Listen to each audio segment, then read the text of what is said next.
বর্তমান অর্থনৈতিক পরিস্থিতি বিবেচনায় বিনিয়োগকারীদের জন্য সবচেয়ে নিরাপদ ও লাভজনক বিনিয়োগ কোথায় করা উচিত? এ প্রশ্নই এখন বেশ আলোচনার বিষয়। তবে সঠিক বিনিয়োগ সিদ্ধান্ত গ্রহণ করার জন্য অনেকগুলো দিক চিন্তা করতে হয়। বিশেষ করে বর্তমান সময়ে যেখানে মূল্যস্ফীতি বেড়েই চলছে, সেখানে বিনিয়োগের ক্ষেত্রে ঝুঁকি এবং লাভের সামঞ্জস্য খুবই গুরুত্বপূর্ণ। এফডিআর এবং সঞ্চয়পত্র দুটোই বাংলাদেশে খুবই জনপ্রিয় বিনিয়োগ মাধ্যম। তবে এ দুটির মধ্যে লাভের পরিমাণ এবং ঝুঁকি আলাদা আলাদা। এফডিআর এ ব্যাংকগুলো সাধারণত 8 থেকে 10% সুদ প্রদান করে। এটি একটি নিরাপদ বিনিয়োগ মাধ্যম হলেও এর মধ্যে কিছু ঝুঁকি রয়েছে, কারণ ব্যাংকগুলোর আর্থিক অবস্থা দুর্বল হলে তাদের এফডিআর শেয়ার করা মুশকিল হয়ে পড়ে। যে ব্যাংক বেশি সুদ দেয় তার অর্থনৈতিক অবস্থা সেভাবে ভালো থাকে না এবং তারল্য সংকট দেখা দেয়।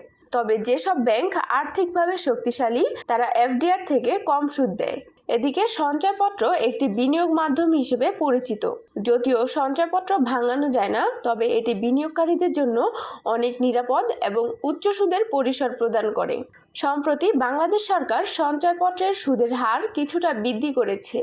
বর্তমানে 5 বছর মেয়াদী বাংলাদেশি সঞ্চয়পত্রের সুদের হার 12.37% থেকে 12.40% পর্যন্ত।